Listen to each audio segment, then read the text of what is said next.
Hand बनाना ना बनाना ये केंद्र सरकार का काम है।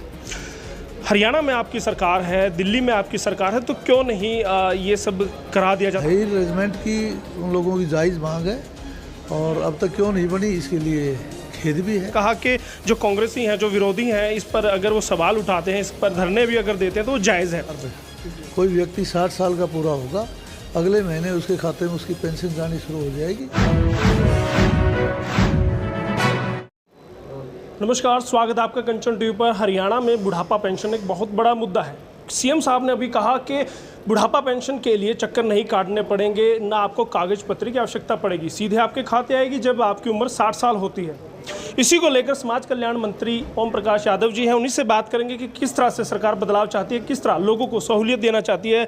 मंत्री जी, स्वागत है कंचन टीवी पर।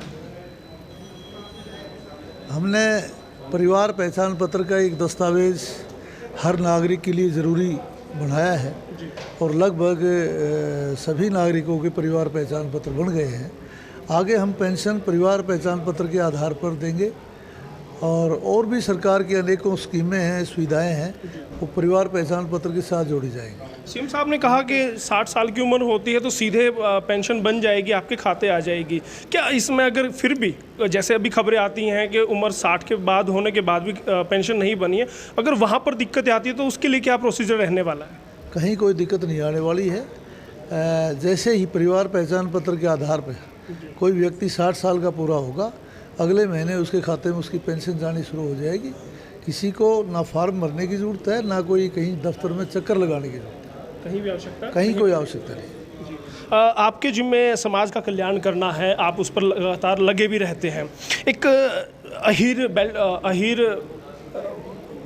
रेजिमेंट को लेकर अक्सर सवाल किए जाते हैं। आपने कहा कि जो कांग्रेसी हैं, जो विरोधी हैं, इस पर अगर वो सवाल उठाते हैं, इस पर धरने भी अगर देते हैं तो वो जायज़ है।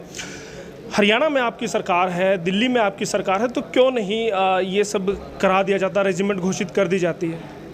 देखिए, रेजिमेंट बनाना ना बनाना ये केंद्र सरकार का काम है और एक बहुत बड़ी बात होती है, लेकिन हाई रेजिमेंट की उन लोगों की जायज़ मांग है और अब तक क्यों नहीं बनी इसके लिए खेद भी है। मेरा उनके साथ समर्थन है। आप व्यक्तिगत तौर पर चाहेंगे कि सीएम साहब से, मोदी साहब से निवेदन करेंगे कि जल्द से जल्द इस पर कार्रवाई हो? हम कर चुके हैं ये और करने लग रहे हैं। एक सूचनाएं निकल कर बाहर आती हैं, खबरें आती हैं कि कैंसर जो पेशेंट है, जो HIV पीड़ित है, उनके लिए भी पेंशन दी जाएगी।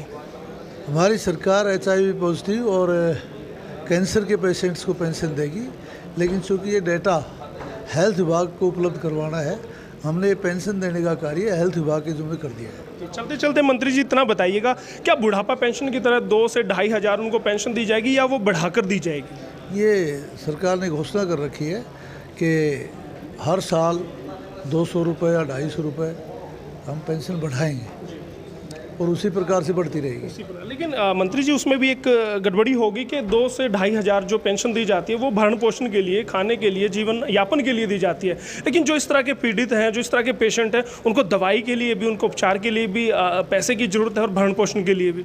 दवाई के लिए आयुष्मान भारत के कार्ड बने हुए हैं जी, और उनको 5 लाख रुपए तक का इलाज फ्री है और हॉस्पिटल के माध्यम से हम बहुत सस्ती दरों पर दवाई दे रहे हैं लोगों के। बहुत बहुत धन्यवाद करूंगा कंचन टीवी से बात करने के लिए। मंत्री जी थे, कहते हैं कि आयुष्मान भारत कार्ड है, अगर रोगी हैं पेंशन तो उनको सरकार देगी ताकि वो भरण पोषण अपना कर सके, लेकिन इलाज के लिए बहुत सारी स्कीमें, आयुष्मान भारत है और तरह की स्कीमें हैं जिससे फ़ायदा उठा सकता है आम गरीब जनता। अब देखना होगा सरकार ने जो बुढ़ापा पेंशन को सीधे खातों में देने की 60 साल के बाद घोषणा की है, वो कितना अमली जामा पहना पाते हैं, कितना जनता को इससे फ़ायदा पहुँचा पाते हैं, ये भी देखने वाली बात होगी। क्योंकि पहले भी बुढ़ापा पेंशन को सीधा आम जन तक पहुँचाने में बहुत कोर कसर सरकार ने उठाई है, लेकिन फिर भी कहीं ना कहीं गड़बड़ी पाई ही जाती है। बहुत सारी जनता परेशान, बूढ़े लोग, बूढ़ी जो जनता है वो परेशान दिखती है। अब देखना होगा कि कितना फ़ायदा मिलता है,